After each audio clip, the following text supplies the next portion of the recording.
नमस्कार विद्यार्थी मित्रांनो, प्रथमतः आपणा सर्वांचं मनपूर्वक स्वागत करीत आहे.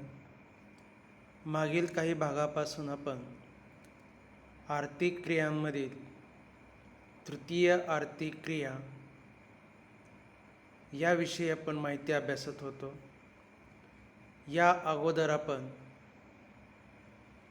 मानवी आर्थिक क्रियामधील प्राथमिक आर्थिक क्रिया, द्वितीय आर्थिक क्रिया, तृतीय आर्थिक क्रिया याविषयी आपण माहिती जाणून घेतलेली आहे. मानवी आर्थिक क्रियामध्ये असणारा पहिला प्रकार म्हणजे प्राथमिक आर्थिक क्रिया होय. प्राथमिक आर्थिक क्रिया या पूर्णपणे नैसर्गिक साधनसंपत्तीवर अवलंबून असतात, म्हणून त्यास प्राथमिक आर्थिक क्रिया असे म्हणतात. यामध्ये शिकार, फळे व कंदमुळे गोळा करणे, पशुपालन, शेती, मासेमारी, लाकूडतोड, खाणकाम इत्यादी प्राथमिक क्रिया असून हे सर्व व्यवसाय निसर्गावर अवलंबून आहेत. याविषयी आपण प्रकरण क्रमांक 4 यामधून आपण माहिती अभ्यासलेली आहे. प्रकरण क्रमांक 5 द्वितीय आर्थिक क्रिया.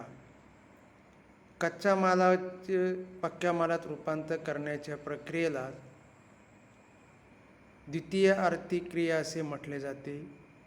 यामध्ये पूर्णपणे उद्योगधंद्यांचा समावेश होत असतो. उद्योगधंद्यांच्या वर्गीकरणांचा अभ्यास आपण द्वितीय आर्थिक क्रियामध्ये अभ्यासलेले आहे. त्यानंतर आर्थिक क्रियामधील असणारा महत्त्वाचा व्यवसाय म्हणजे तृतीय आर्थिक क्रिया होय. प्राथमिक व द्वितीय व्यवसाय यांच्यातील आदानप्रदान व या दोघांना पूरक म्हणून तृतीय आर्थिक व्यवसायाकडे पाहिले जाते. तृतीय आर्थिक व्यवसाय म्हणजेच यात सेवामध्ये मालाची खरेदी विक्री, वाहतूक, दळणवळण, मालाची चढउतार, तारण व कर्ज रोखे, संस्था, विपणन, आयात निर्यात व्यवस्था इत्यादींचा समावेश होतो. लोकोपयोगी सेवांचाही समावेश या व्यवसायात होतो.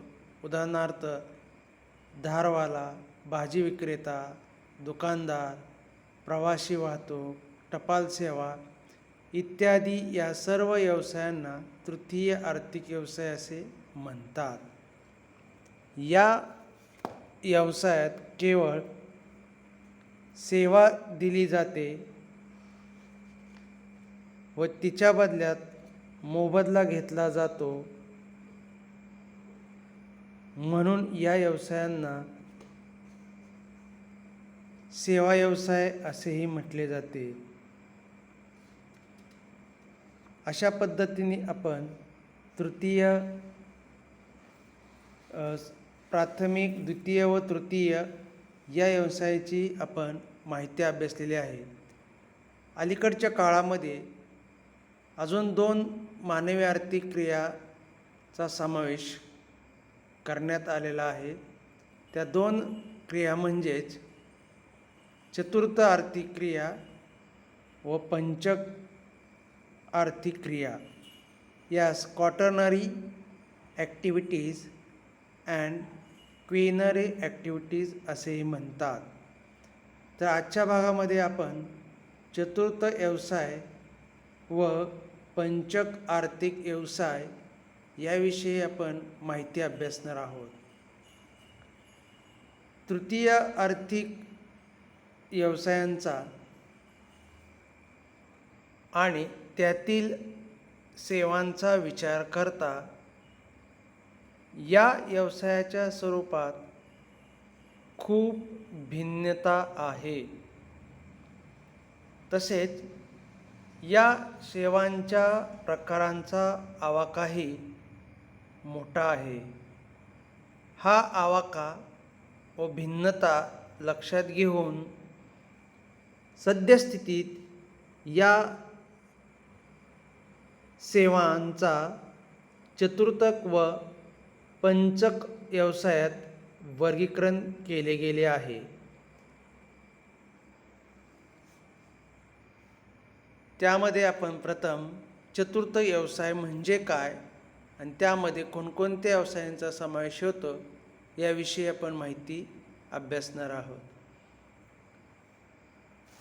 चतुर्थ व्यवसाय म्हणजे ज्या व्यवसायांमध्ये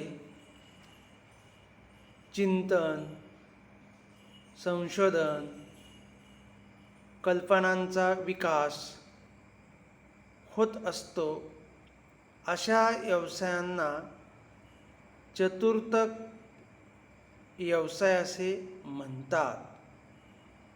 यात शिक्षण, संशोधन,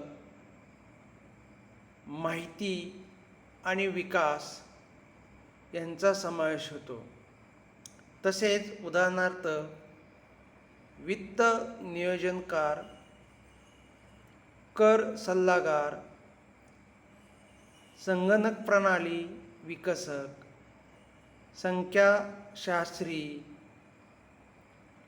शाळा, महाविद्यालय व विद्यापीठातील शिक्षक, लेखापाल, कलाकार, वैद्यकीय अधिकारी इत्यादींचा समावेश हा चतुर्थक आर्थिक व्यवसायामध्ये होताना दिसून येतो. यानंतर पुढचा प्रकार आहे मानवी आर्थिक क्रियामधील पंचक आर्थिक व्यवसाय होय.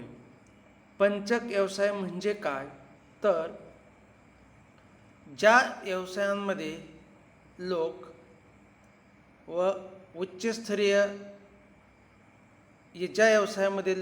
उच्चस्तरीय निर्णय घेण्यात व नीती निर्धारण करण्यात गुंतलेले असतात त्यांना पंचक व्यवसाय असे म्हणतात. यात प्रशासकीय अधिकाऱ्यांचा समावेश सर्वात जास्त करण्यात आलेला आहे. कारण प्रशासकीय अधिकारीच खऱ्या अर्थाने उच्चस्तरीय निर्णय व ते निर्णय राबवण्याचा अधिकार ह्या प्रशासकीय अधिकाऱ्यांना असतो. म्हणून त्यांचा समावेश हा पंचक व्यवसायामध्ये केला गेला आहे. तसेच उदाहरणार्थ व्यवस्थापन कौशल्य, वरिष्ठ अधिकारी, सरकारी अधिकारी, संशोधन अधिकारी व न्यायाधीश इत्यादींचा समावेश हा पंचक व्यवसायामध्ये केला गेला आहे.